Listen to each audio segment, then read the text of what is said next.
Welcome, Dr. Chen, Thank you. to the September meeting of the American Solidarity Party of Washington State. We're thrilled to have Dr. Chen join us this month, as he will be speaking about sphere sovereignty, and specifically Abraham Kuyper, who Dr. Chen will introduce a little bit about him. So I don't want to take away his thunder, but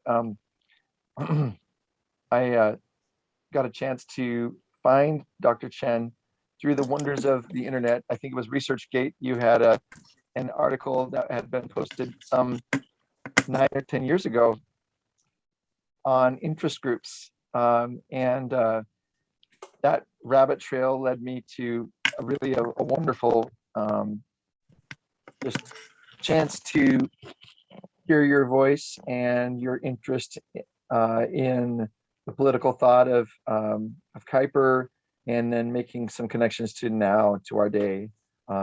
So as a third party, or as a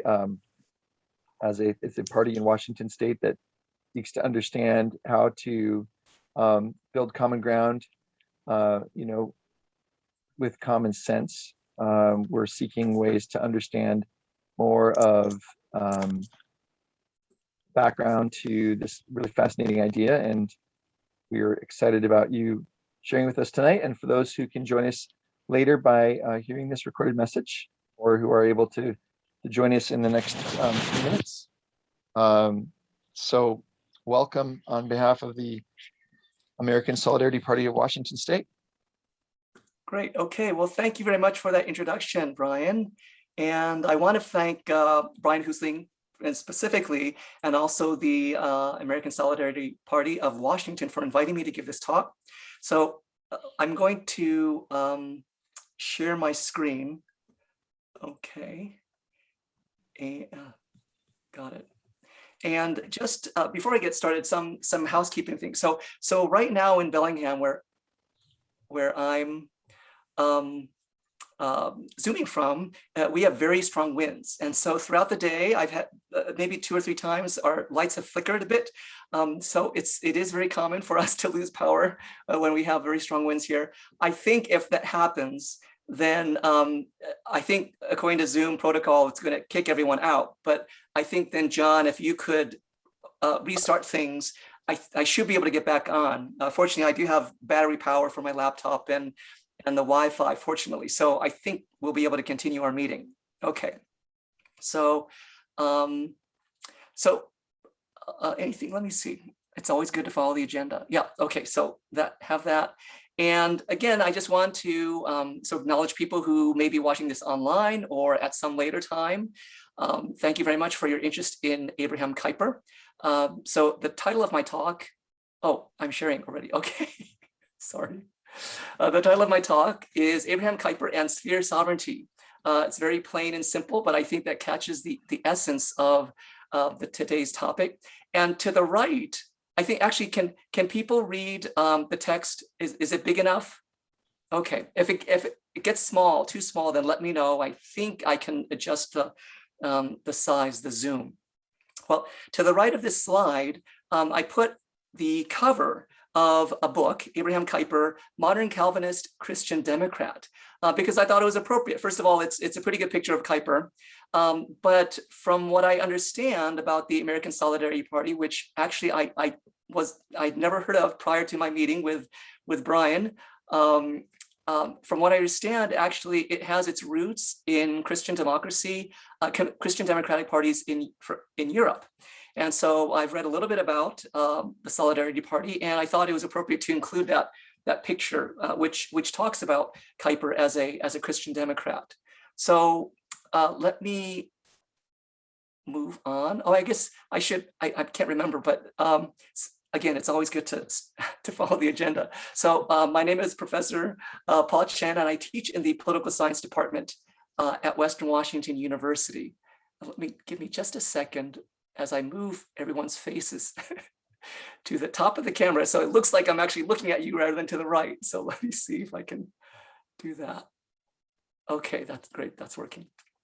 Okay, yeah, Zoom, it's coming back to me now. It's been a whole summer. Okay, So let me begin, and it's perfectly fine if you happen to see the slides on the left. It's because it's not in presentation mode, but it's easier for me to maneuver around the slides just with if I'm not in presentation mode. So first, let me give you an overview of the presentation. I broke it down into these simple basic questions, right? Who is Kuyper, or who was Kuyper? Why should we study Kuyper? What are Kuyper's key political ideas? Okay, we'll talk about three things, three of his major concepts. The first is sphere sovereignty, and involved in that is what he would say is a normative conception of pluralism in the world, in human social reality. We'll talk about talking about pluralism first, and then sphere sovereignty, how it relates to pluralism, then talking about how Kuyper conceived the role of the state in relationship to non-state institutions, groups, or spheres, what he called spheres.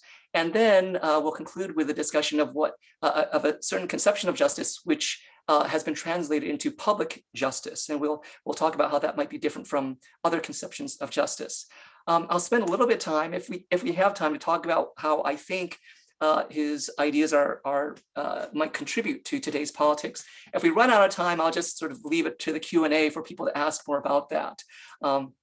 So hopefully we'll see. I was told to try to keep it to 30 minutes, but professors, and in particular me, I have a rather difficult time trying to keep to short. That is a relatively short time span, but I'm going to do my best. And one more thing I have to ask, forgive me, because I'm going to be reading a lot of the slides, because I finally decided, it's easy, rather than sort of have these bullet points and then have me reading from a separate piece of paper, just to put the text on the slides. I will elaborate on some of the points, but a lot of it is written there. So at least the pro of that is, if people wonder what I said, they can always go back to the slides and read it in greater detail. Okay, I see a hand. Go ahead, Brian. Well, I just wanted to say that's helpful that you're reading that out loud, because if we have someone who is for some reason able to hear the presentation, who is sight impaired, that will help them too. Great, yeah, and vice versa too, I guess. So wonderful, yeah. Okay, so let me continue. So first, let me talk about who was Abraham Kuyper. And here's some descriptions of him that are given by various writers. So one person describes him as the greatest leader whom Dutch Protestantism in modern times has produced. Another person writes, he's the miracle man of modern Dutch history. And a little bit more currently, Nicholas Wolterstorff, he's a philosopher at Yale University. He describes Kuyper as an astonishing polymath and an organizational genius. So I had to look up what polymath was, but basically that's someone who's extremely well-versed in a range of different topics. But certainly Kuyper was definitely an organizational genius, because he was the founder of quite a number of major institutions. So, for example, in 1879, he founded what's called the Anti-Revolutionary Party. That's in English. In Dutch, I don't know what it was, but he founded a political party. It was the first religiously based mass political party in the Netherlands. And after doing that, he was also a member of parliament a number of times and served as prime minister of the Netherlands for one term. He also founded Free University, or in Dutch, I think it's Vrije University. And he was a professor there for many years, for over 2 decades, and also rector, which is basically the president of the university. Another institution that he founded was, he helped found a religious denomination, the Reformed Church in the Netherlands, which, from what I understand, has a counterpart in the US. I think it's the Christian Reformed Church of North America. Okay, so he also helped found a newspaper, of which he was the publisher for many years. And back to Wolterstorff, who's written quite a bit on Kuyper. Wolterstorff says this: he was a prolific writer of diverse genres, of devotional literature, of theological treatises, of social and cultural analyses, and of an astonishing number of tracts, as well as being an extraordinarily gifted and busy platform speaker and lecturer. So that gives us some idea of at least what Kuyper has done. And what I find interesting is, if we look over these institutions that he created or founded, we'll see he's founded a political party, which, as we'll see later on, ties to the what he would call the political sphere. He founded a university which competed with the publicly funded universities of his time. That is in the academic or educational sphere. And then he helped found a religious denomination, which is definitely from the religious sphere. And so it shows that he was active in all of these spheres that, again, we'll talk about what sphere sovereignty is and what is a sphere, but he was active in all these different spheres in his own life. So let's see, I think there's, oh yeah, actually I wanted to, well, because there's the limited number of people, I don't think I'll do this poll, depending on how many people I thought it'd be interesting to see. But let me, I was just curious, how many of you have at least heard of Abraham Kuyper? Could you, I think if you go to the bottom, oh, let me stop the sharing. If you go to the bottom right, where is it? Reactions. I think there's a button that, so you can, oh, actually, oh yeah. So how many of you have at least heard of Abraham Kuyper? Maybe you can give a thumbs up, or actually anything if you push anything. Okay, so at least, oh, a little over the majority. Okay, who has not heard? Oh, so I'll assume that others have not heard anything at all about Kuyper. So that's fine. I just want to. Would anyone be willing? Oh, let me share my screen again. Okay, would anyone be willing to say that I'm crazy about Kuyper? Oh, what happened? I can't see anyone's face. Okay. Let me stop sharing. I sure thought he was interesting. Okay. I loved. Okay. Let's see. I realized I wasn't able to see the comments. So I'm going to see if I'm going to share the screen again and see if I can see the comments. No, I lost the comments. Okay. So unfortunately, it seems while I'm sharing, I can't see any comments. It looked like Christopher Cooperstein really liked Kuyper. Is that true, Christopher? Oh, he may not be able to speak since he's muted. Okay. Yes. I am becoming more and more fond of Kuyper and Kuyperian ideas. Well, that's good, because I think I would say I'm crazy about Kuyper too. The more I get to know him, the more I learn. Now I'm looking to the right again. So since I can't see the chat, I'm going to put everyone up again. Oh, Brian, did you have a question? Well, just to say, I mean, I heard about Kuyper first when I went to college. And it's been a while now, so I'm glad to kind of refresh my memory here with your lecture. But I feel like what's exciting to me is whether it be through Kuyper and his influence that has partially influenced, our party, or the Catholic social teaching that's also been an influence. Yeah. I look forward to things that are, maybe we can look to sources that are outside, and this could be taken wrongly, but looking outside of our moment. I think that's helpful. So it's good to be able to look elsewhere, just to gain maybe a different perspective. That's really helpful. And of course, going back in time is also another way of doing that. Yeah, great. I really like that word, perspective. I think I might even say I think perspective is the key to reality.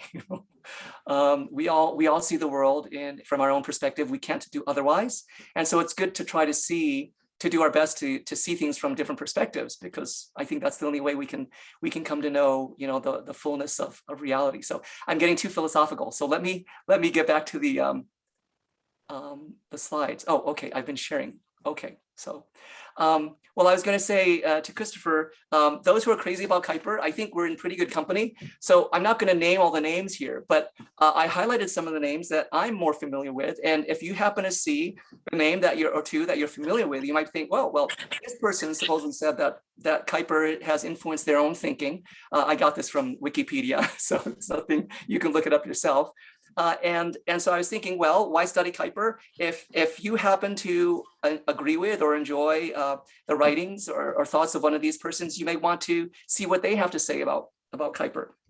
So let me now go to, so on a more personal note, I was thinking, well, what drew me to Kuyper? So my main area of study is the courts, primarily the US Supreme Court and constitutional law. But I have done research on what's called interest group litigation. That is how different interest groups go to court, bring cases to court, and try to advance their social and political agenda by getting the court to hand down cases that are consistent with their agenda. And so, so being someone who's interested in understanding how interest groups influence politics, and how I actually tell students, is that up there? Oh yeah, I tell my students in my American politics class that modern politics is interest group-based politics. It's about different groups with different agendas getting into the political arena and basically pushing, right? Pushing government to do things that that group wants, and often pushing against what other groups want. Okay, and that is basically, you know, Hey guys, oh, we're hello. done being out here. Oh, okay. There's someone there. Okay. That is sort of modern politics. And the question I had was that, well, that is empirical reality. That is a description of what happens. But the question I was really interested in is democracy just an empirical process of following rules on how to vote? Is it just, this is what people do? Or is there some normative aspect to it? Is there some way that democracy should be run, or that politics should be done? And so I say there's a meta-political question. That is, it's a question outside of politics. And the question I had was, is there a normative basis that can justify a political system that is based on competition and conflict among organized groups or interests in society? So having studied interest group, you know, politics and interest group litigation, I want to know, is there a reason why this is a good thing? I remember in grad school, I came across a modern classic of political science called The End of Liberalism. And the thesis of that book was that modern interest group-based politics has a serious problem, because if our political system is just about different interest groups, you know, the several hundred or several thousand in politics trying to get the government to do what it wants, is government only sort of a referee and arbiter of these interest groups, and whoever wins, well, that's just the way it is, right? Or is there something more to government? Can government actually say these things are good? And if we let certain interests dominate politics today, that would be a bad thing. It seems to me that democracy should be more than just a process, should be more than just following rules that have been set by the political system or by the Constitution or by, you know, state legislatures. It seems that there should be some, not just procedural aspect to democratic government, but some substantive, some just, good, proper, correct, right, true idea or conception that government should strive for, even if it has a really difficult time getting there. Okay, so this is how I got to, when I learned of Kuyper, I found out that, I'm reading from the bottom of the slide now, Kuyper's religiously based politics provided a normative perspective from which to solve a seemingly intractable problem of global politics, which is what? How can we resolve policy disagreements between groups with deep paradigm-based differences? What do I mean by paradigm-based? Religion, for example. Okay, if you want to talk about a divisive topic, right, people don't easily change their religious views, which often are associated with their review of reality, morality, right, society, existence, and truth itself. Okay, so yes, religion is often a very divisive topic. And yet what I find fascinating about Kuyper is that his political views are explicitly religiously based. And he was saying that actually religion, his views of Calvinism provided a normative foundation for social and political pluralism. So I think I'm going to skip, oops. Okay. I'm going to skip this slide. I'm not going to read it just because the question reiterates the question that I asked earlier. So this is, again, I refer to Wolterstorff, and he says, this was Kuyper's question as well, right? Basically, how do we resolve policy issues? How do we decide policy when we all disagree about, you know, what policies should be, or even what the basis of the policy should be? Oh, Brian, go ahead. Oh, just very quick. So I understand what you mean by normative, but perhaps some people might not understand the use there. What does that mean, please? Sure. So let me contrast normative with usually it's a counterpart, and that is, or it's a contrast is empirical. So when we talk about empirical reality, we mean what we see, what is. We're not making any judgments about it. We're not saying whether it's good, bad, right, or wrong. We're saying this is just the way things are. And so as I was describing, many modern sort of secular political scientists would just describe this democracy as a system where you follow certain rules. Okay. And if you ask a normative question about that, well, if the empirical question is what is democracy, and they would say, well, it's a system of government where the majority rules and you follow certain rules of voting, so on and so forth. But a normative question about democracy would be, well, is that a good thing? Is a democratic government a good thing? Is voting a good thing? Is letting the majority win, making the decision, a good thing? Or is it a bad thing? So that word normative, often you can interchange it with moral or moral based. Very often when people talk about normative standards, we mean standards where we determine what's good and bad, right or wrong. Okay. So I'll use that word a little bit later on as it ties to Kuyper. So let me give an overview. Actually, I think we did this already in the overview of the presentation. So I'll just mention that first we'll talk about pluralism and how that leads to Kuyper's notion of sphere sovereignty. And here I quote a few people who talk about sphere sovereignty. They say that sphere sovereignty is Kuyper's most original contribution to social and political thought. And another person, Wolterstorff again, says that sphere sovereignty sits at the intersection of a number of different lines of thought in Kuyper. So this really sphere sovereignty is the big idea that I'll be talking about, and everything will relate back to that.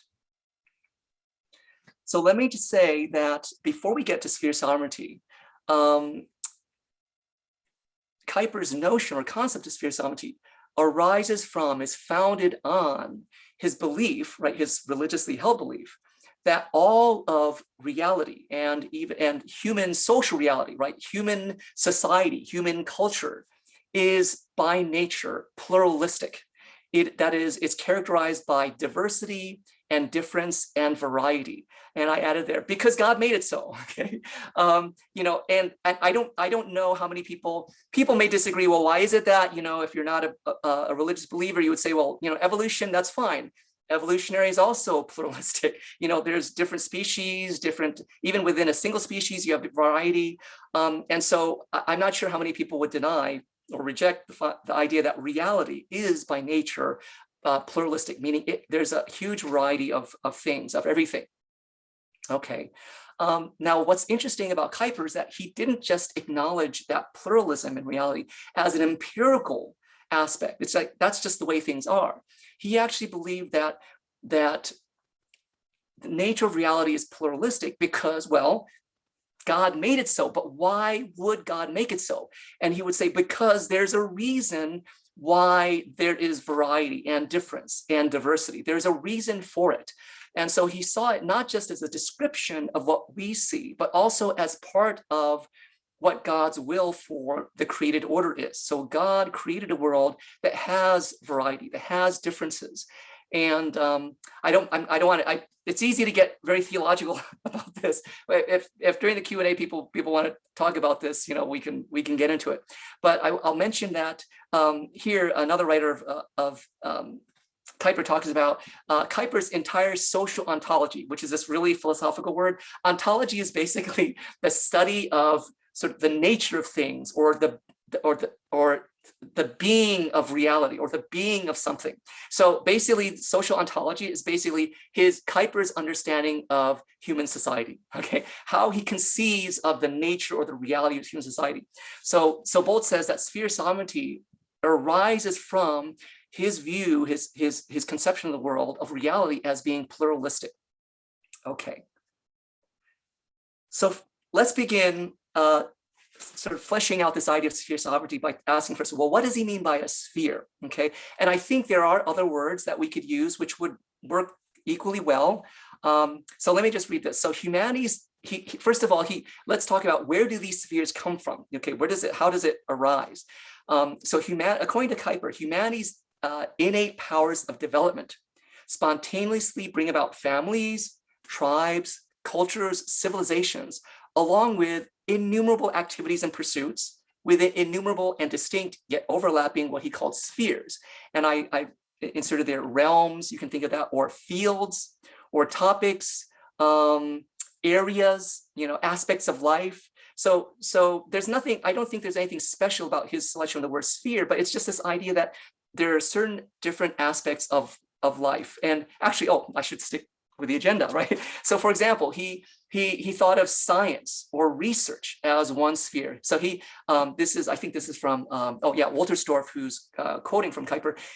He talks about the application to the cosmos, to reality, right? To the universe, the physical universe, of the human powers of investigation and thought created within us, right? We have our minds to think about reality, the physical world. I like to include, the immaterial world as well, right? We can apply our mind, our cognitive powers to understand that better. And he would call that the scientific realm or the scientific sphere. Art is another sphere, right? Involving our imagination. Like we create things, we create things not out of nothing.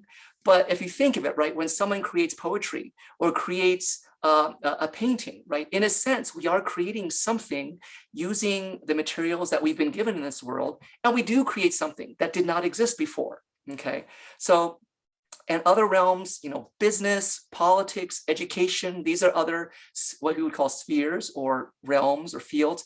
But he also thought that certain things as groups could be spheres, like not necessarily a particular family, but families in general, or labor unions, right? Not necessarily a particular labor union, but the idea of a labor union, okay, or professions or trades. These also fell within his idea of a sphere, okay. And the main thing, let's see, the next question. So what does he mean by sphere sovereignty, or the sovereignty of the spheres? So this is what he said, that when he talks about sovereignty, again, we can use other words for it, governance, authority, jurisdiction, okay? His idea was that because the nature of reality is pluralistic and it has all these different spheres, all these different realms of human activity, okay? Educational, political, economic, whatever, each of these different spheres or realms has a normative obligation to regulate itself and to perform the function for which it was created. Now, note, these activities are not activities that God created himself. These are activities that God, by creating humanity, put within us the potential, an innate potential to then develop. Some of you may be familiar with this idea of the cultural mandate, right? From Genesis, God says, be fruitful and multiply, right? And some people think, that's just about sex. Well, I would suggest it's not just about sex. It's about everything that we do, right? Agriculture, learning, war, okay? Every human social activity is latent within us, and yet God did not create those things, but he empowered us to create those things and to develop them. Kuyper furthermore said that each of these different spheres has a certain ordained normative order, normative function, right? They were created for certain things. Some of you might be wondering, well, created for what? Eventually we'll get to this concept of public justice, right? But let me stick to the slide. So a few more quotations here. So human authority, Kuyper said this, human authority in all its forms is at bottom a divinely delegated authority, right? Ultimately, there's one ultimate sovereign, and Kuyper said that's God, right? All power comes from God. And it's interestingly, because of that, right? Because God delegates to humanity, and then through humanity, as humanity creates these institutions or creates these traditions or activities, social activities, God through humanity, God delegates power and authority, sovereignty through humanity to those institutions. And so in the end, Kuyper believes that it's really God who governs all of these different spheres, but it's through our delegated authority or delegated sovereignty that we govern them. But because he gave us that power, we are ultimately obligated to obey God's will for that. Now, that's a really huge topic, but if people want to, ask about that in the Q&A, we can. But I'll leave it for now. We'll say a little bit more about what he thought God's will was, what Kuyper thought. Okay.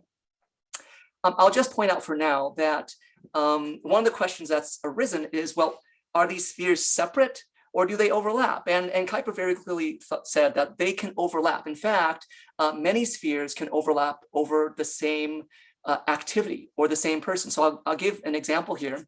If we think of the family, right?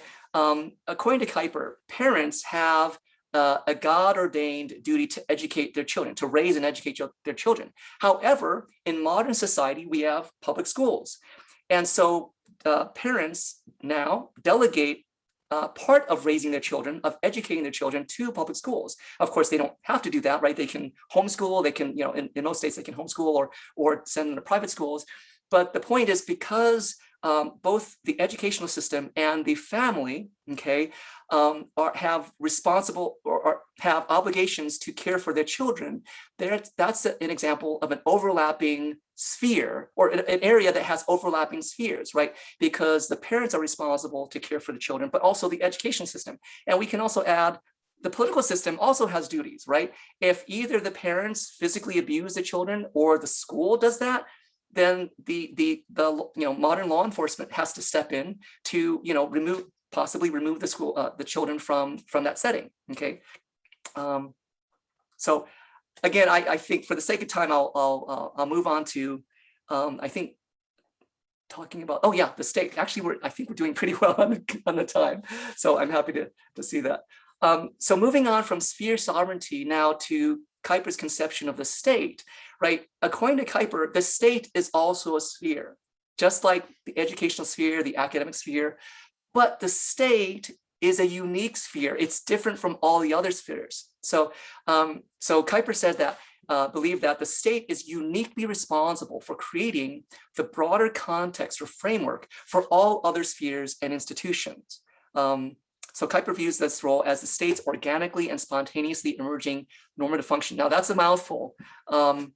Let me read to you another quotation from another scholar, Jonathan Chaplin, who he gives quite a mouthful, but I think it gives us a slightly better idea of what this phrase means, that creating this framework or broader context for other spheres is the state's organically and spontaneously emerging normative function. So let me read, there it is. So this is Chaplin's description of how the modern state developed. So he says this: the complex institution that we have come to call the state is neither merely a means for sustaining social order, although it is that, right? Nor an arbitrary social construct, nor a mere instrument of individual self-interest, right? It's not just the referee keeping these different interest groups from killing each other. Rather, the state is a historical response to the inescapable imperative arising within ourselves for just public relationships, for fair, right, good public relationships. It is an imperative, that imperative, that is for justice, is rooted in the divinely created structure of human social order and reaffirmed in redemption. Political community exists to secure for human beings a lawful arrangement of their public interactions embodying the requirements of justice. Now, again, I said this is a mouthful, okay? But basically what Chaplin is saying is this: he's trying to summarize, as Kuyper was, that what we call the modern state has evolved over, let's say, 400, 500 years. And it evolved from, right, let's say, monarchies, kings, emperors, who basically said, right, to the subjects, you shall do what I want. And over time, through cultural development, civilizational development, the rise of sort of the middle class, the rise of the rule of law, the concept of the rule of law, over centuries, right? What we call now the modern state, and I think this has been a positive development. What we call the modern state, we understand now that the state is obligated, and I would add, morally obligated to strive to achieve the public interest or the common good, or what's another word? The common good, public interest. But right, there's an idea where justice is trying to give each person, each citizen, his or her due, giving each organization, each sphere their due.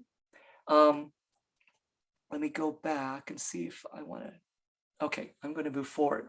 So staying on this topic of the state as a sphere, it's important, again, Kuyper would emphasize this. So even though the state is a sphere, it is a special sphere, it is a unique sphere who's now modernly developed, okay, over the centuries, function is to provide the civic, political, public framework for us in today's modern society to live, to do business, to go to school, to raise our kids, to pursue different, to the pursuit of happiness, okay, whatever that means today. And he said, but as the state is responsible for ensuring this political context, the state is still obligated to God. Where is it? Oh yeah, it remains subject to God's will. So Walter Storr says this. Interestingly, Kuyper was an advocate of separation of church and state. Okay, he said this. Walter Storr says this about Kuyper's views: the government has to judge and to decide independently, not as an appendix to the church, nor as its pupil. Right? Government is supposed to be separate from the church, right? The religious sphere. Both church and the state must, each in their own spheres, obey God and serve His honor. And to that end, in either sphere, God's word must rule. But in the sphere of the state, only through the conscience of the persons invested with authority.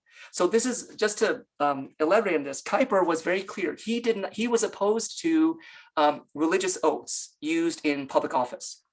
He also did not like the idea that that the state had to obey the church. Okay, I don't want to step on any toes here, but he definitely was sort of wanted to emphasize that each of these different spheres has their scope of responsibility, their scope of jurisdiction of authority.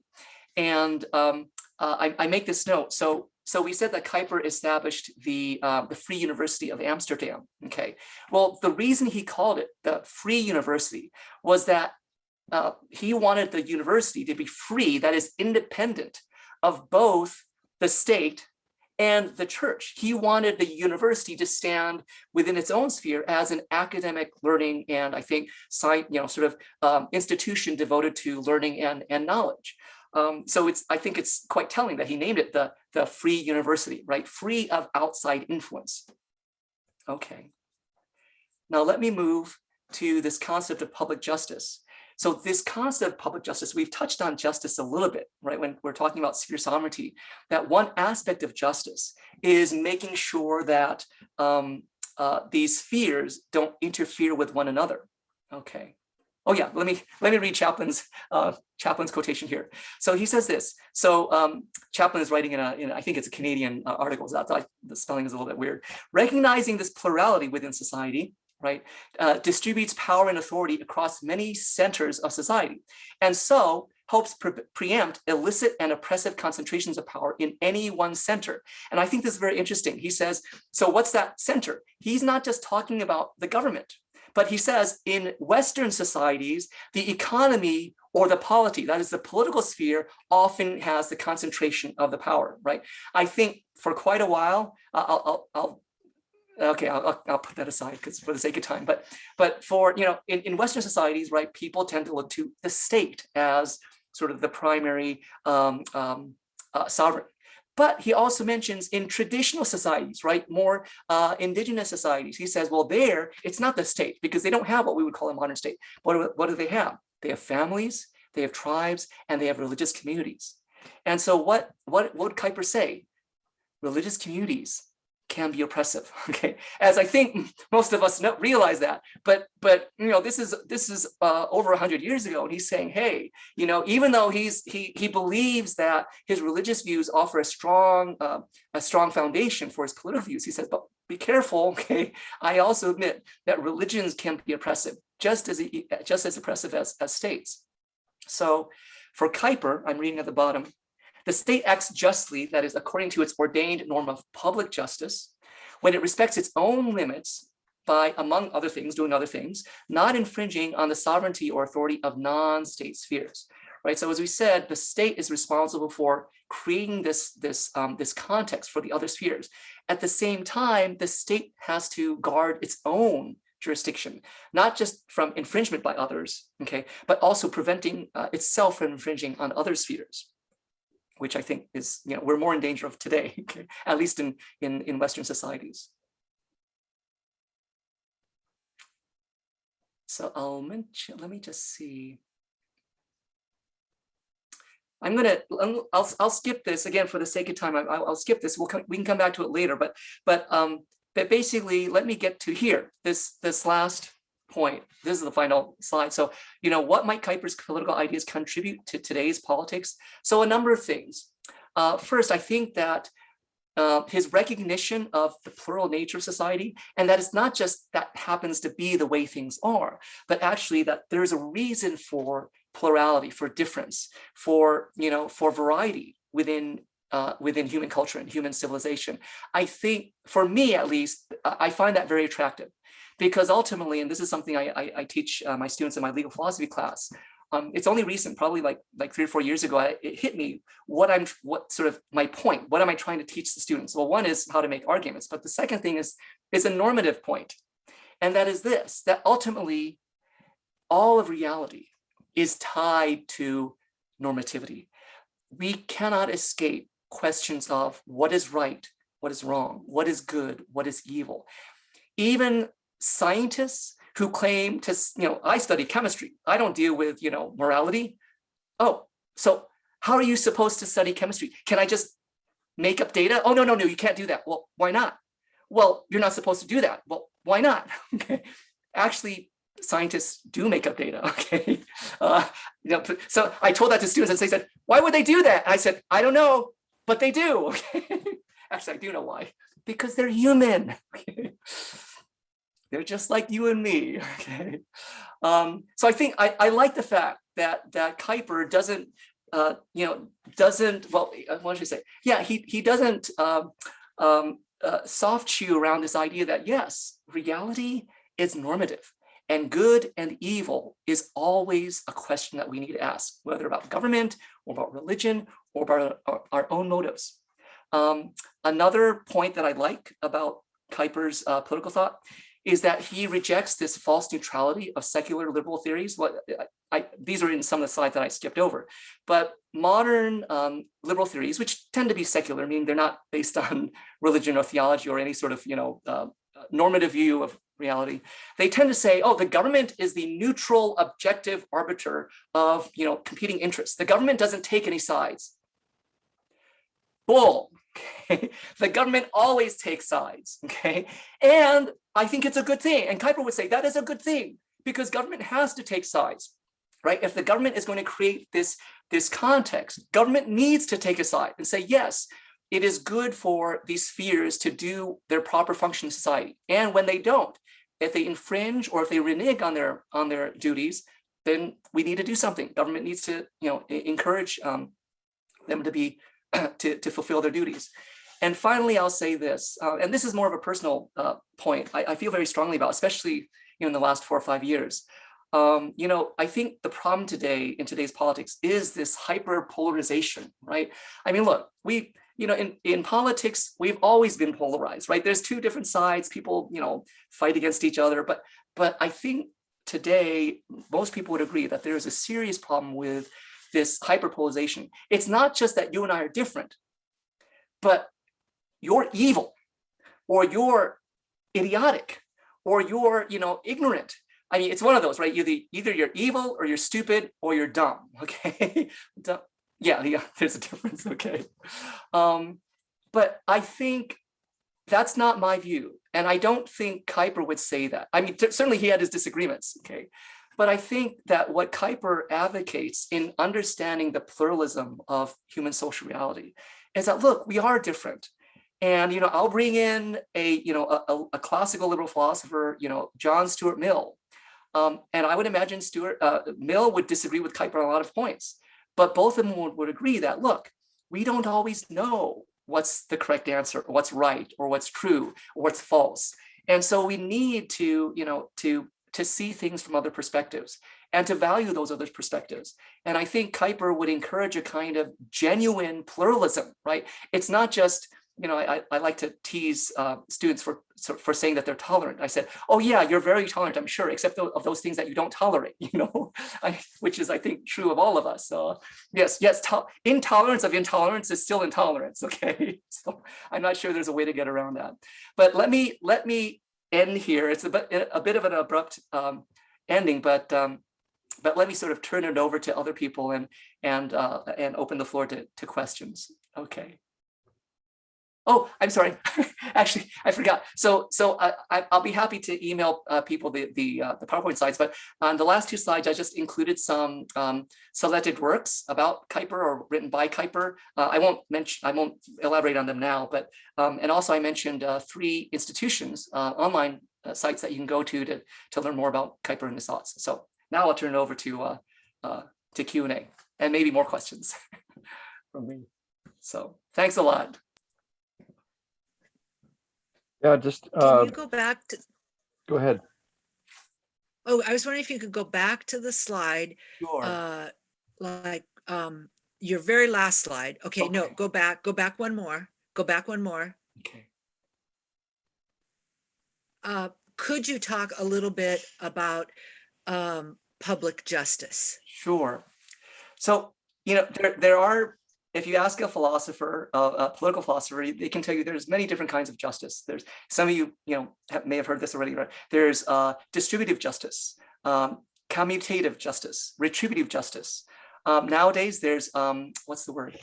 Restorative justice. Okay, there are many different aspects of justice, but I think what Kuyper, this phrase, public justice, that's the modern sort of translation of Kuyper's view of justice. And it's basically, oh, let me see if I can find, a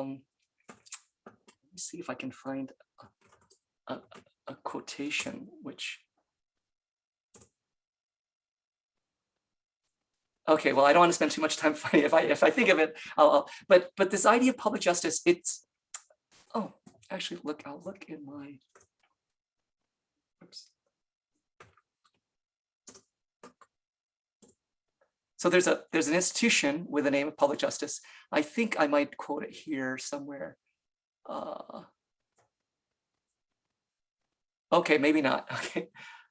Yeah, okay, it's not there. So, well,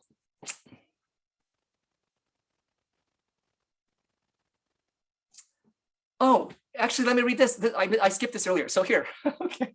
Chaplin states that the broader concept of public justice is similar to the Catholic notion of the common good, the classical notion of the res publica, the public thing or the public space, and the secular concept of the public interest. It's this idea, it's a belief, I'll say. It's a belief that in any situation, there is a just outcome. If there's a competition or a debate or a fight or a contest, there's an outcome that is good and right. And so public justice is this idea that it's not just that one side wins. It's not just, justice is not necessarily just one side winning.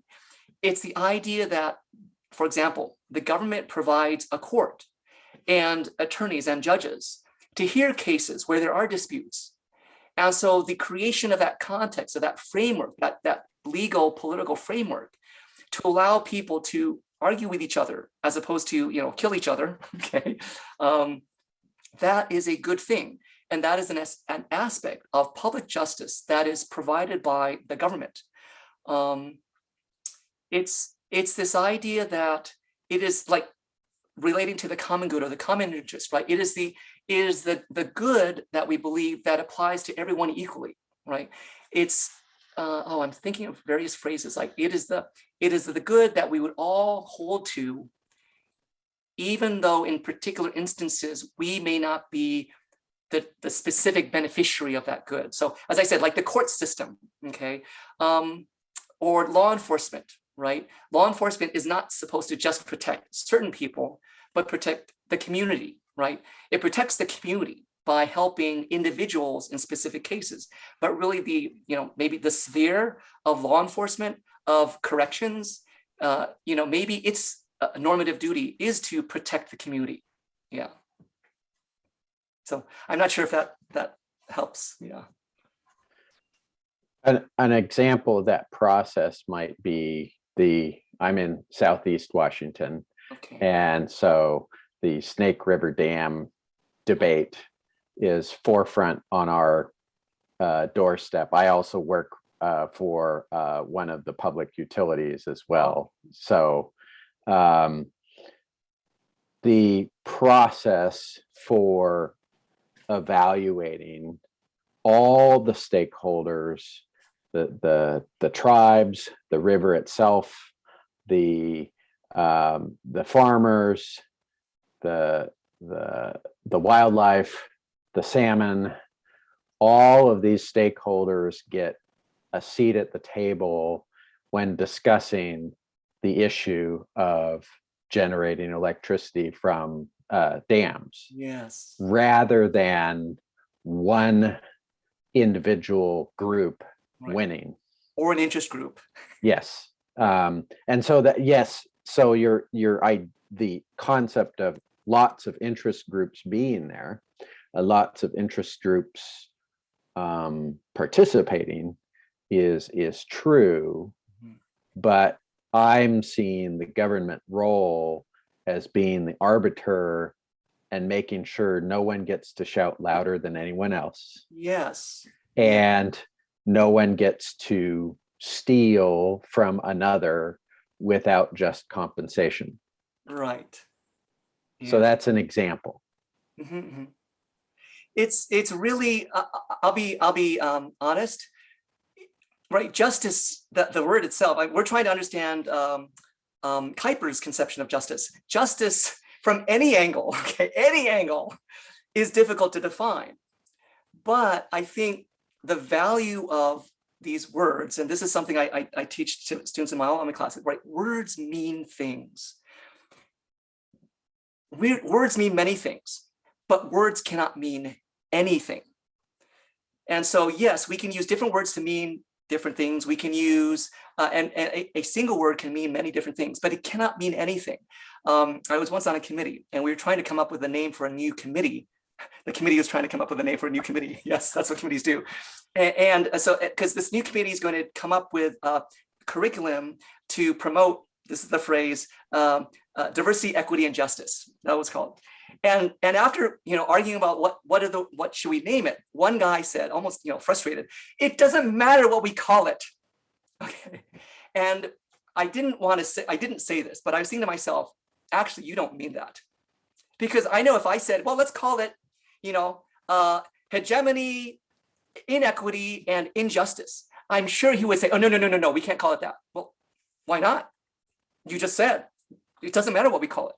Well, actually, it does matter what we call it, because those words mean things. Now, we may not agree on what those words mean, but they certainly mean something. And I think this is sort of, it kind of goes to the core of Kuyper. He said, look, we may not agree what these spheres are, okay? We may disagree about where we draw the lines and what those spheres are and what their duties are. But no doubt there are spheres, and no doubt those spheres have certain functions, right? It's not just the function that we happen to say it is. There is a normative function to it. And that's why, again, normative is basically another word for moral, right? There are certain things that different spheres can do and should do and ought to do. And when they don't do those things and do other things, then that's bad, right? They are not doing their proper function. They're just function, right? They're not acting consistently with public justice. Yeah. Any other questions, Brian? Well, just briefly, yeah, I guess that makes me raise the question. And when we're thinking about public justice, is to me, as a Christian, and of course within this concept of pluralism, I want to work with people who have very different views than I do. But for me, this is somehow yoked in or connected into the idea of love my neighbor. Mm-hmm. justice is not necessarily the same thing, but it's it might be that loving my neighbor goes above and beyond what I have to do. But it's really interesting when I look at, like, say, for example, in the Christian Bible, Matthew 22, Jesus says, love your neighbor as yourself, right? Echoing Leviticus. But then, like, we have another question, because the guy says, well, who is my neighbor? So what does this word mean? Can it just mean the people who think like me and look like me? Right? This is really interesting. It's very relevant. Yeah. And then Jesus, unpacks that. And then then he interacts with Pontius Pilate in John 18, who says, what is truth? And so, yeah, I think so. And I as a teacher, I'm an elementary teacher, but I like to think about these things too. And words, we can't come to a common understanding or seek the common good together if words can mean anything, Right. or nothing. But at the same time, if I don't want to be adversarial all the time, because I don't, how is that connected somehow and this goes to your idea of mutual integrity, which I'd love to hear more about. Okay. Like maybe, okay, well, I want to know, what do you mean by those words? And because I want to assume the best about people until they prove me otherwise, which Right. might be naive, but I'm still working with it. Yeah. So I'll say, so I think actually, Brian, we had a conversation, and I probably mentioned mutual integrity there. It's again in my American politics class, when I talk about the political system, I said, before we talk about the political system, how things run today, I said there's some pre-political principles we should discuss. And among them is this idea of scarcity. I said it doesn't matter what your view of reality is. We live in a physical world where things aren't infinite. Okay, and so this is pre-political. It doesn't matter what country or what time what society you're in. This is just a reality. But I mentioned to them, I said, for me, it's important to hold to what I call a belief in mutual integrity, and that is, you are different from me, and yet I believe that just as I want to do what I think is right and good and just and fair, all those things, I should also believe that you want to do the same thing. In fact, there is no reason for me to think that you don't want to do that. Now, at that point, I put in this caveat. Now, it doesn't mean that I don't think there are knaves and fools out there. I think, yes, there are, okay.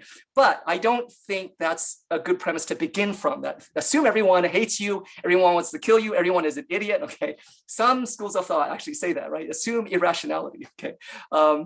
But this idea, and I think Kuyper would hold to this view.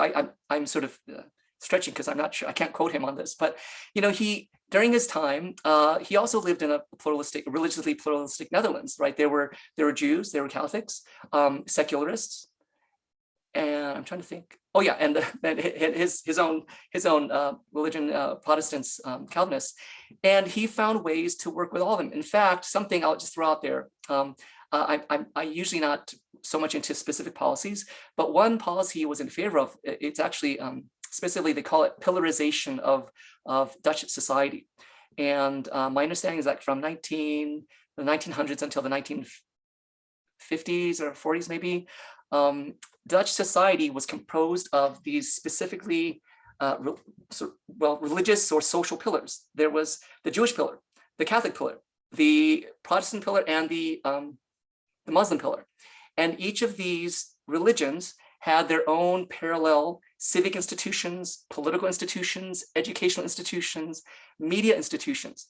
And some people would think, well, gee, that sounds terrible. It's a segregated society. Yes, it was. But I think, interestingly, it was a very humane society. Yes, there were disagreements, paradigmatic disagreements, okay, right, about religion, about reality. But I think he was saying, look, we all on a certain level want the same thing, right? We want to educate our kids. We want to raise our kids in what we believe, right? We want to promote and advance our own views of the world. And of course, people disagree with us. And the state should allow all of us to do that. In fact, he was in favor of state funding of all of these different institutions. He said, we should all get, I'm not sure if it's, I'm sure equal in a sense, but I'm not sure if it's proportional, but, because different groups had different populations. But he was in favor of giving public money to each of the different pillars in society. Dutch society is no longer like that. But I do happen to know, I was looking in my sources again, modern Dutch society is evenly split between those who go to church and those who do not, okay?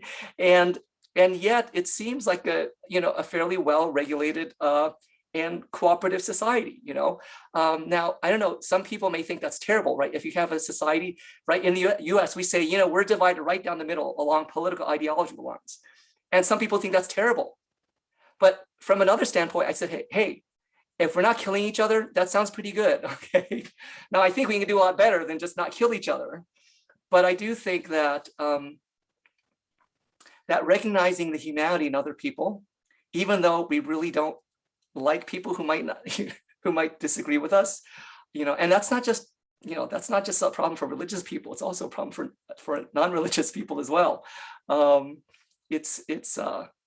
think Kuyper would be a proponent of, as I said, of genuine pluralism, and not just sort of this lip service. Yeah, politically controversial, political correctness. Yeah. Right, which that is not the same thing. Oh, and I did look that up, Dr. Chen. Actually, under their constitution, the Dutch government still provides equal funding to both public and private schools. Oh, okay. Oh, yes. Right. Yeah. And Kuyper would like, that was his big push. He was he's written a lot, but I know that education was one of his big areas of policy. He really cared a lot. Yeah, enough to found a university. But those pillars probably don't exist anymore in the same way. Oh, what was that? What doesn't exist? But I think you're right. Those pillars probably don't exist anymore. That's right. Yeah, things have changed. Yeah. Dr. Chen, Oh, yes, John. you were saying that so if I understand right, the state is a sphere that has provides the context or the framework for all these other spheres, and it's good as long as they recognize their own limits. Yeah. What happens when they don't recognize their own limits? What other checks? Yeah, from history, we know what happens when things get really, really bad. Revolution happens. Yeah. But interestingly, Kuyper was completely against revolution. He was that. In fact, the political party he founded was called the Anti-Revolutionary Party. And I think, if I recall correctly, one of the things he really, really detested detested, I'd say, morally detested, was the French Revolution. He said that was just terrible. It's not that he opposed the beliefs. It's that this was when, right, it's not the government now, it's the people, right? And he was opposed to equally tyranny by the government and mobocracy by the people, right? Which really wasn't the people, but just, right, a few people among the people. Oh, I'm sorry, John, what was the comment you made? Did Kuyper have ideas on how to have checks on the government? That's right. So, some of the things I think I did skip in the slides talk about how it's important for the government to restrain itself. Kuyper would never be in favor of revolution. I think no matter how bad things got, we don't know. I don't know to what extent he would be willing to stick with that, but he was opposed to revolution, sort of radical, sudden reforms. I'll be honest, John. I right now I'm blanking in terms of what resources or tools or devices he would say we should resort to if the government begins to become oppressive. Right now I'm blanking, I'll be honest. Yeah. Well, I ask it in part because I suppose like in our current context in America, oftentimes that's like January 6th happened because of supposed perception. It's a perception of government overreach or government corruption, right? So what, yeah.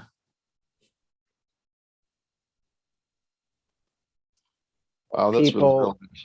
people caring enough to spend the political time and political expense to really reform the government.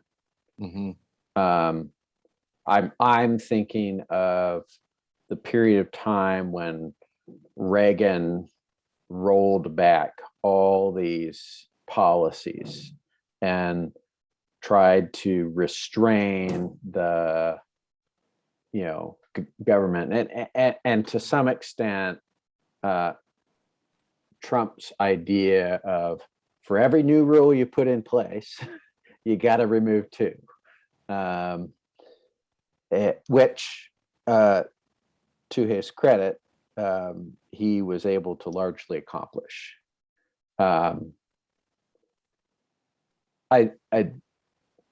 That's why I will borrow from the Constitution Party just a little bit. The idea of limited government. Yeah. Interestingly, on that point, limited government, I think definitely that's a topic that Kuyper, right. I failed to make that connection, that explicit connection, but yeah, Kuyper and pluralism is all about limited government. Now, I'll say, Chris, if we made that for every new law you make, you have to get rid of two, that sounds too drastic, right? Because it's not really based on some sort of, I would say, sort of a reasonable standard. I mean, it seems pretty mathematical to me, and I'm not sure if simple math always works that way. But definitely, if some people would say that's part of limited government, okay, I think I would disagree with it. I need a little bit more information to go with that, but people can, people I think can be sincere about it and say, hey, that's one way we need to reduce the size of the government. Yeah, I think when you were talking about Reagan, right, he was responsible for a lot of deregulation, and which led to privatization. And I think there are good things that happen from that, and I think there are also bad things that happen from that. Yeah. And he was both loved and excoriated for Right. it. Yeah. Yes. Yeah, that's so interesting too, because I think one of the things that it raises is like, and I think you referred to this earlier in your talk, but like where you have like say the state or the economy being like the dominant thing, depending on the culture and the time that you're in. So I think that in some ways, like limited government can be good, but then it requires a healthy, what we would call a healthy democracy, which would mean that these other spheres, such as family, the economy, I mean, they have to be, thriving, or people need to help them thrive in order for this to achieve something that's, well, nowadays we would say it leads to human flourishing, right? Yeah. Because otherwise, limited government itself is a response to maybe say government bloat.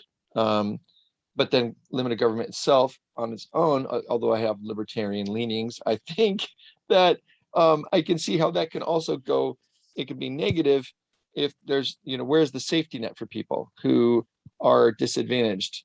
But then there should be opportunities for them. And it's not just the state saying, well, the only solution there is the state, or nowadays it would be science. Science says, and it's so hard when, we need to have, and I don't want to make this too big for our discussion tonight, but I mean, what institutions do people trust anymore? And is that the cause or the symptom of our democracy not being healthy. Yeah. I don't know. My answer Brian, is both. yeah. Brian, sometimes I think there's the, oh, you don't trust politicians. Well, except for if you take the time to meet your own local politicians You love them. or your state politicians, and your state politicians are bringing home lots of bacon to your state, well, you like Yeah. them and trust them. And the same thing about schools. Americans will say the education system is terrible, except my kid's school. Yeah. So, how much is there with that? And then one thought I had about the overreach of government, we voted Trump out. So every 4 years, we have an opportunity to vote. I mean, is that a bit of a check and Yes. balance It on is. government? It is. And we're seeing the self-regulatory principle in action there. Yeah. Which is very anti-revolutionary, actually. Yes. Oh, actually, when John asked his question, I was trying to think of an answer besides sort of the U.S. civics lesson, the separation of powers, the checks. I was trying to think something besides that, right? So, but those are still there. But I was really trying to think. But if government is the problem, right? Which of course it's pretty well, some governments can be summarized like maybe North Korea, right? It's well, I shared this with Brian. It's hard for me to imagine any individual person as truly evil. And I threw in, I said, even Hitler. And that may shock people, but what I mean is this. Yes, Hitler did horrendous atrocities, but he was still a human being, and he's still, as believers believe, he is created in the image of God. He did terrible things, and yet there's part of him that God still loves, that God still weeps to see him perish. And that is a crazy idea. And so, I was going to say North Korea, I said, even there, I can't believe that Kim Jong-un. Right. I can't believe he's completely evil. No human is completely evil. There is always something that, I told Brian this, I said, you can learn from anyone, a fool, the devil, you can learn from anyone. And it doesn't mean that you should stick your neck out for them, okay? That could be a little bit stupid, but there's always our common humanity. When people talk about faith in humanity, my response is, I have no idea what you're talking about. I have no faith in humanity, right. But I do have faith in a God who, for crazy reasons, chooses to use humanity to bring about his will. I don't know what he's doing, but I believe I have faith in that God. Yeah, I don't have faith in humanity. I have faith in a God who does other things. Yeah. That gives us hope, doesn't it? I think it gives me hope. Of course, some people think that's stupid. Well, okay, that's fine. You hold on. I just think, what's your hope in? Yourself? Oh my goodness. Okay, yeah, you've got the whole world in your hands. Wonderful. Yeah. Yeah, I think the Old Testament is very clear on that point. Right. Yeah. On the topic of policy, Brian, you talked about social issues, poverty, environment, things like that. I read through the other night. I was reading through the Solidarity Party's website through its political platform, and I thought it was very interesting. I'm sure. I think Kuyper would have been very proud. I think he would agree with probably most of it, 99% of it. And you should know about the Center for Public Justice. It's a nonpartisan, I guess, educational institution policy think tank that really tries to follow Kuyperian viewpoints, and I think they would be strongly tied to, if they said it explicitly, with Christian democracy.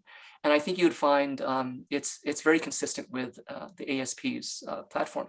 But there's a line in the paper that I was basing this presentation on, says, regarding issues of social justice, Kuyper's positions make him sound very much like a Marxist or modern day liberation theologian, right? Because he was also for social safety nets, and so he was, in some ways you know when someone is being true to their principles when they make a lot of different people angry, right?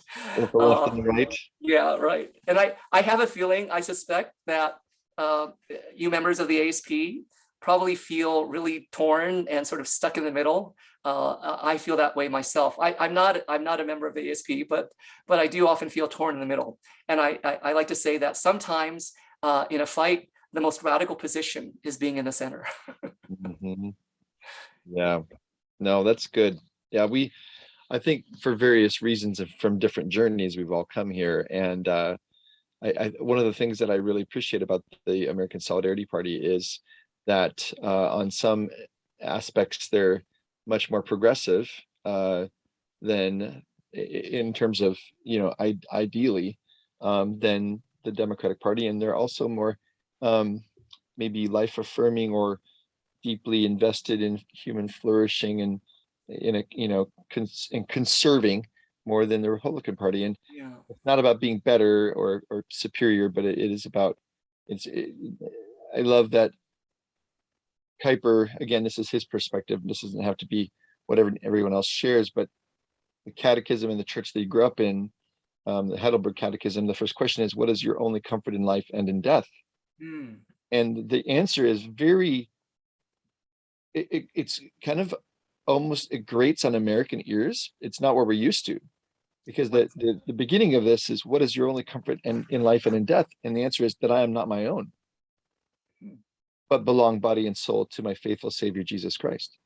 And I think that's just fascinating because in terms of loving people, loving my neighbor, helping to promote in the grassroots level in our own communities, and like John talked earlier about pursuing like strong communities, how can we be part of that in Washington State and helping in our country?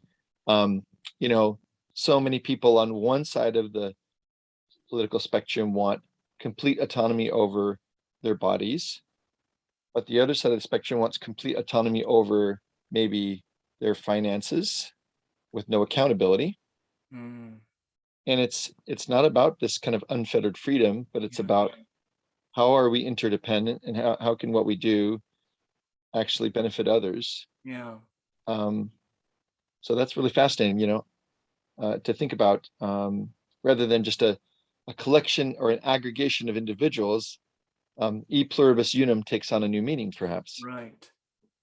I agree with what you said about the desire for human autonomy, and that's expressed in different aspects, right, of depending on which side of the political spectrum you are. But I always add the only problem with that is humans are not autonomous, right? We are dependent and we are interdependent, and we want to be independent. But another phrase that often I sort of have question marks when people talk about being a self-made man. I said, I understand what that means, but I said you can't take it literally, because there is no such thing as self-made man, right?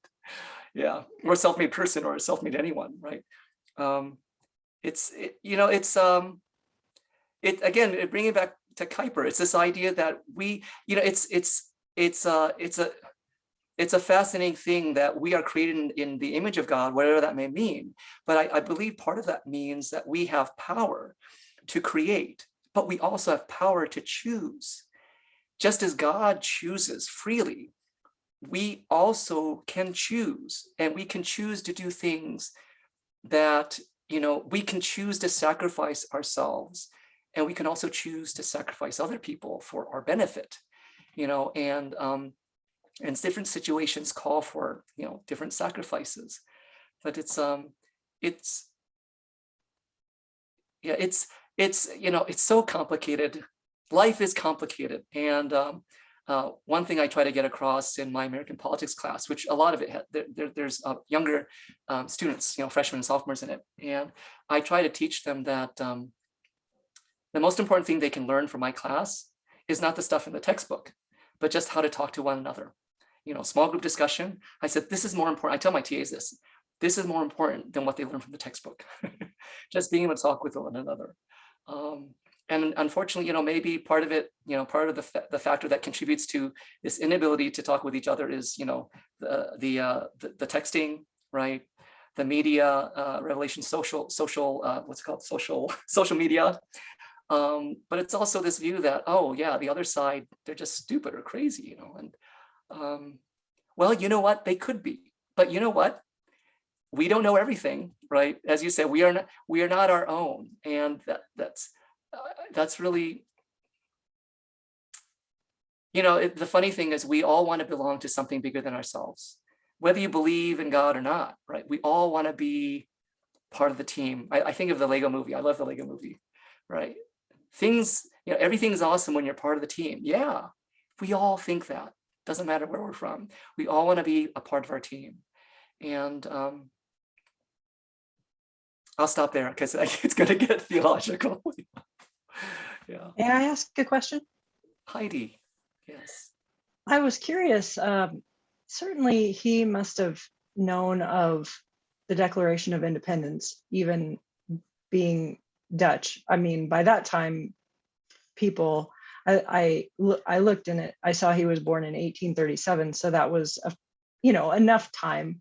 Mm-hmm. And if he's that well read and that intelligent, certainly he would have at least read it or in some ways been familiar with it. Mm. And I got the sense from your presentation that his conception of the state sphere is this idea of public justice and the state maintaining or providing or whatever verb you want to use, public justice. But I'm wondering, I have a grounding question. So the Declaration of Independence says that governments are instituted among men to secure inalienable rights. Right. Which, not to keep people safe, not to provide X, Y, or Z, but to secure rights. And in our context, that's the federal government. The state governments and local governments can do different things. But I'm wondering, and so that seems to me to be a grounded, if inalienable rights are defined, then we know what they are, and therefore we can say, okay, they are this, the government will secure these rights. But Kuyper's idea is the state is doing public justice. How would that be grounded, and how would he make sure that didn't just go off the rails to have someone down the road define it this way, and then the next person define it a completely different way, and then the next person? Well, on one hand, Kuyper was explicit. I think I might have read somewhere in the slides where he says that ultimately these different spheres and individuals as well, we are ultimately accountable to God, right? And I think he actually says his word, right? God's word. So he has that as a norm. But of course he knows, secularists don't believe that, Muslims believe in a different God. I know people may view that differently, but he, on one hand, he does believe that sort of God's revealed word is very important. And yet he also believed, in fact, one of his major works is called Common Grace, which I haven't mentioned at all. But the idea is that we as human beings all have certain, abilities, potentials, faculties, which allow us to develop.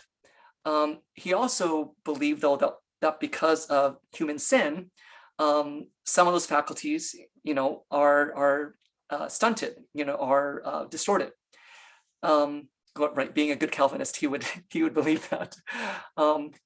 So on one hand, he's very explicit in his religious beliefs that ultimately, we need to do what God commands us. But he also believed in what we would call, or back then they called it this too, natural law. That is, through human reason, we have reason to think about what justice requires, what is good in particular instances. And yet, again, we're not going to all agree on it. And so we do need to work at it. I mean, for me, I like to sort of point out or emphasize how little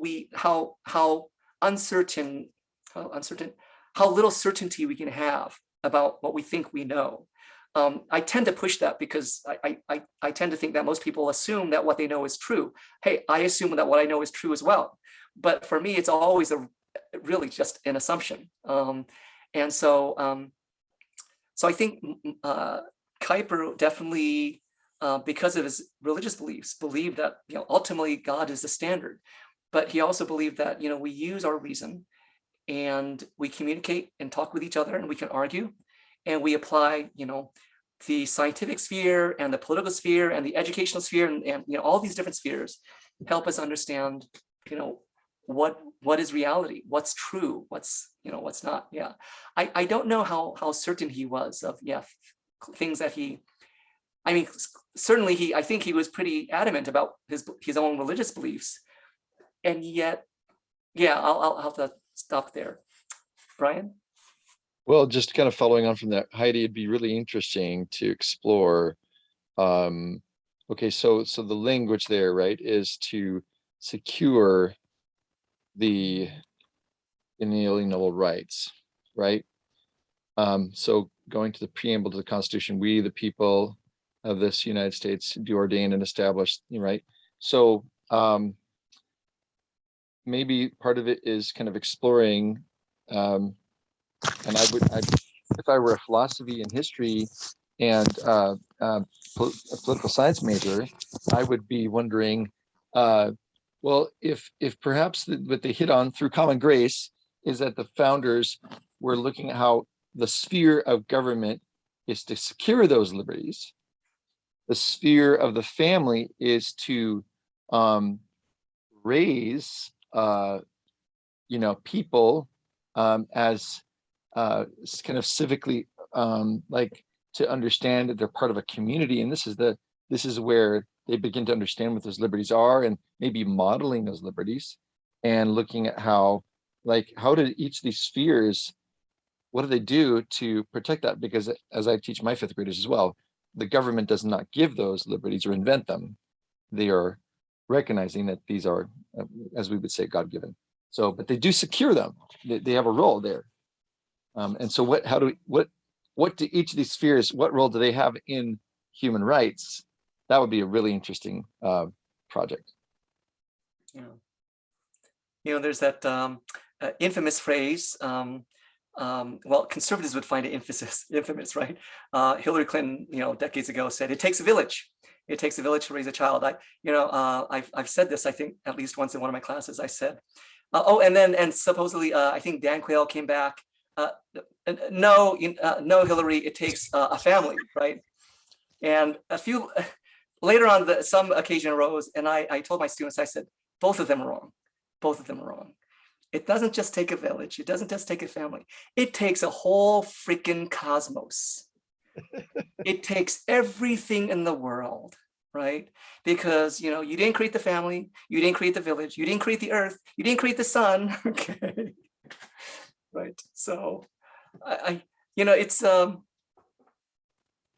boy, I've got it. We'll see. Yeah. Autonomy is one of my sort of whipping terms, just when people mention autonomy, it's, oh my goodness, that doesn't, when in the human context, I don't think it means anything, but it's a trigger. It's a trigger for you.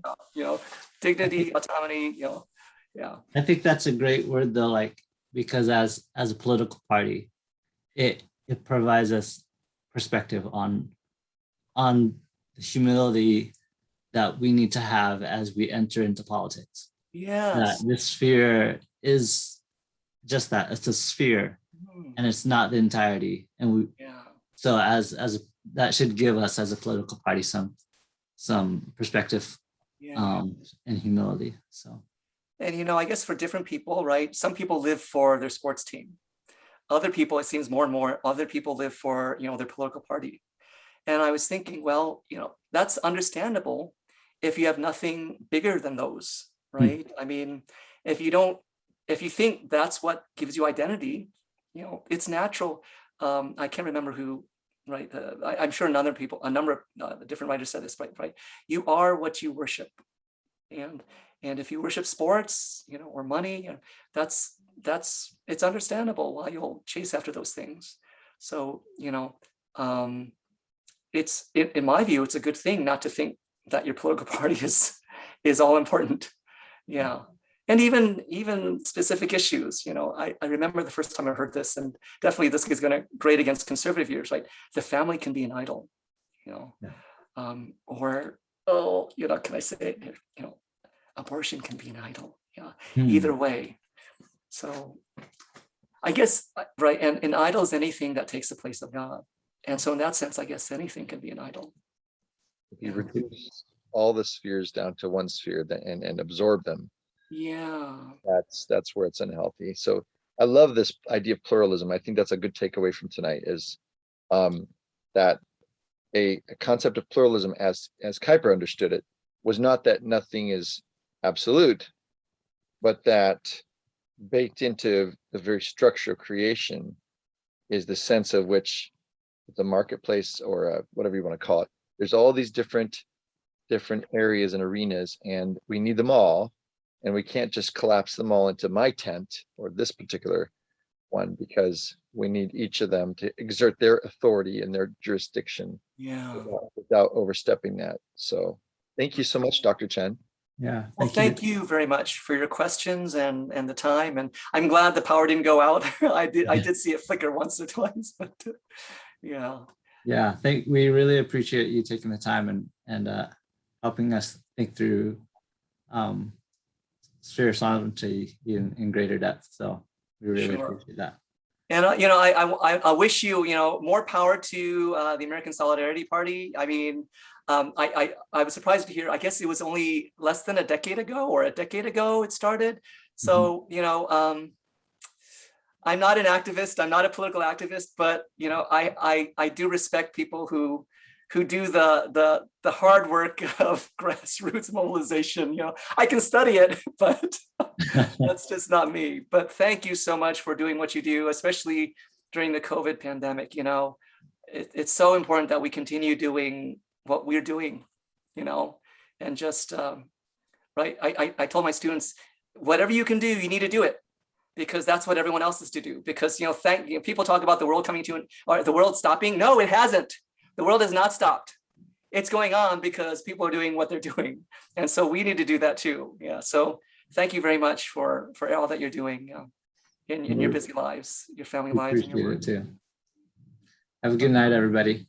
Bye-bye. Thanks. I'll keep in touch, Brian. Thank you. Bye-bye, everyone. Okay. Good night, everyone. Thanks for your time.